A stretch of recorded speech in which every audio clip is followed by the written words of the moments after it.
Дальше.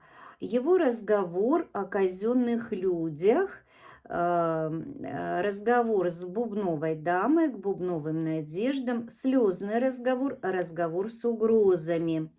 Женщина из окружения крестового короля отворачивается от всей этой информации, закрывается и говорит о том, что решай сам свои материальные вопросы с бубновой дамой.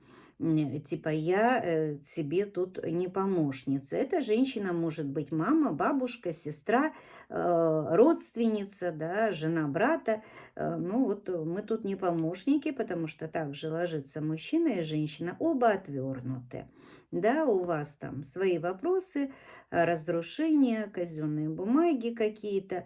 Вот вы их сами и решайте. А наша хата с краю, мы тут тебе не помощники.